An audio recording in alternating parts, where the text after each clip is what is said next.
Good evening. Happy Saturday. Hi, Kat. So, if there's a lot of noise, it's from air conditioner units, so I apologize, but I'm not turning them off because I'm not retarded. So, Lane Myers has asked, apparently a couple times now, for a call flood of the judge. I've seen this move done multiple times by other people, and I've never once seen it result in anything positive. In fact, you don't have the judge's phone number. You don't have the judge's address, email address. There is literally no way for Lane Myers to call flood the judge. But as I was thinking about it, what better evidence could there be that Lane Myers is the kind of guy who would call flood people like, I don't know, the victim, than to organize a call flood against the judge? Am I the only one seeing this? It seems like a counterintuitive move. Maybe it's that 9D chess that Lane Myers is playing, that he's 12 steps ahead of everybody else on. His 200 IQ kicking in. He's too smart for the rest of the class to figure out how call flooding the judge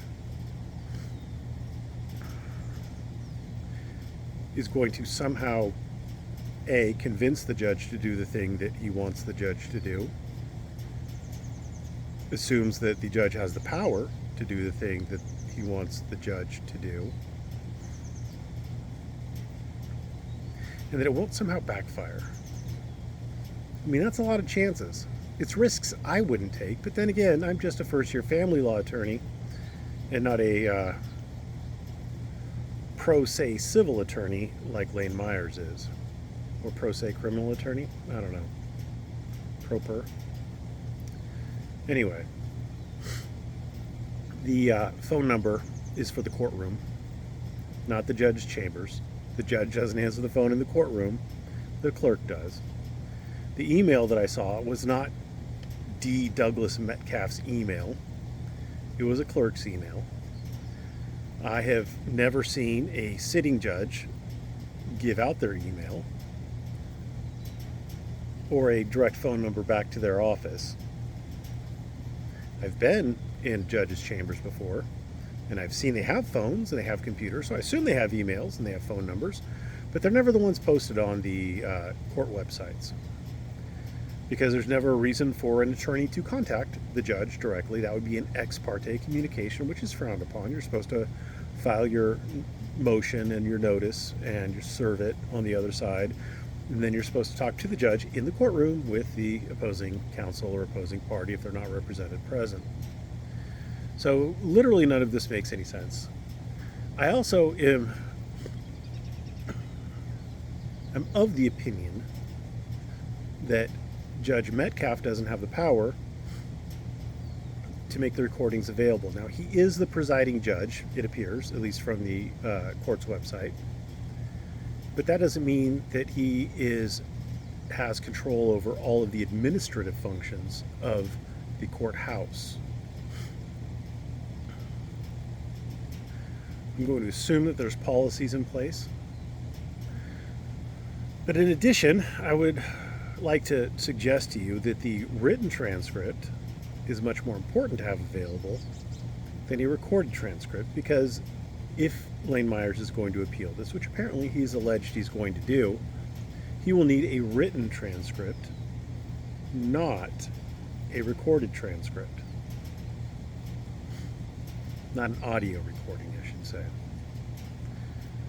I can read, and I'm certain that most, if not all, judges can read, especially once you get to the courts of appeal level, that those judges can read a transcript much faster than they can listen to a voice recording, audio recording.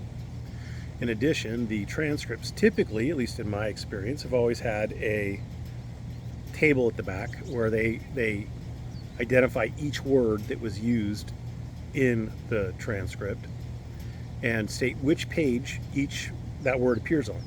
So if you want to look at something about, I don't know, the victim, so you could flip to that. It'll say the victim is mentioned on page 14, line 27, on page 16, line 5, etc. So you could quickly go to each spot where the thing is that you're looking for in the transcript, and you can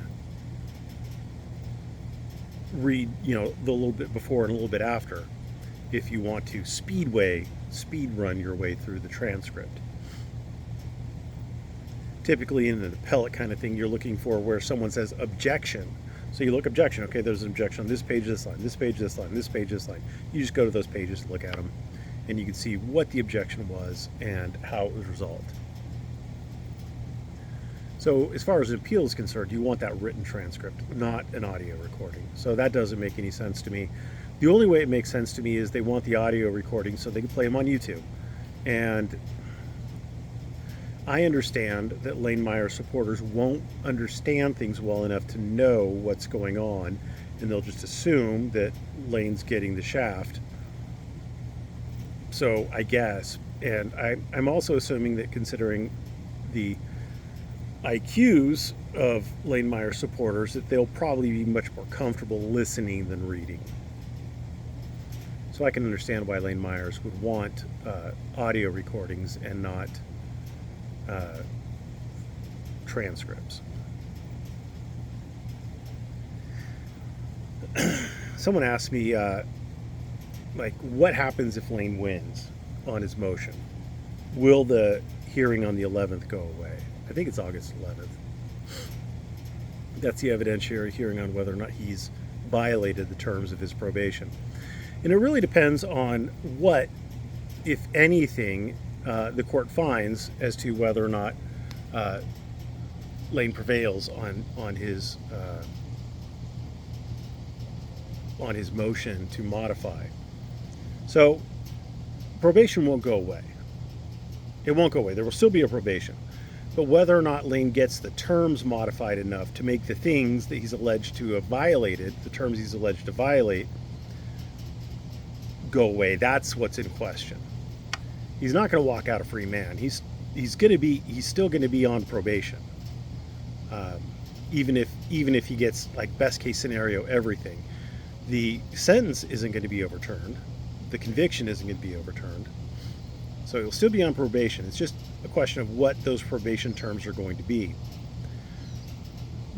Best case scenario, as far as I can see for Lane Myers, is he gets those relaxed to the point where he can discuss the case. But my understanding is that Metcalf already believes he can discuss his case and various other things, as long as he doesn't mention the names of the victims and her family. So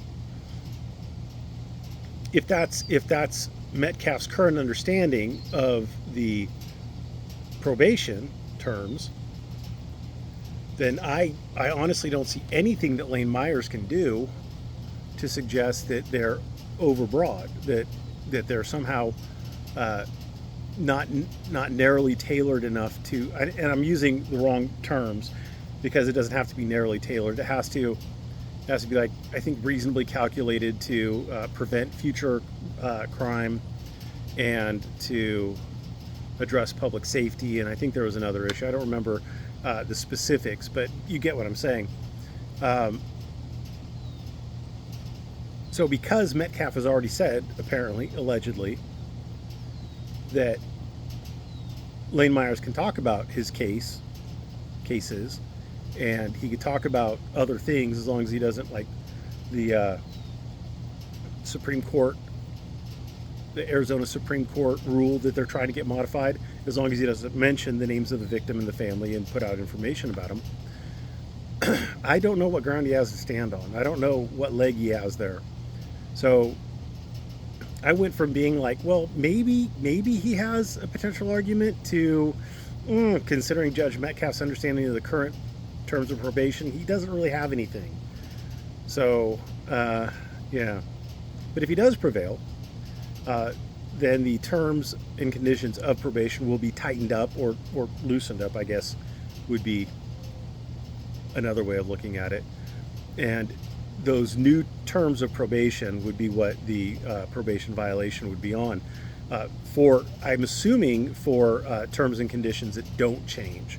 If a term or condition changes, then he wouldn't have been on notice that he was violating it, and those might go away. But there's, 100 plus hours. It would be hard for me to imagine that enough terms get modified enough. Like I can't imagine that you can't mention the names of the victim and the victim's family. I can't imagine that term going away. I mean, in theory, it's like theoretically possible that Metcalf has drops acid or something before the unwittingly drops acid before the hearing and just like spaces out and says, "Oh, actually, why can't you?" But I mean, the odds against that are so astronomically low that it's basically not a chance. So I hope I made sense. I think I made sense. I might not have made sense. But I hope this helps. Thanks for watching. Have a great day.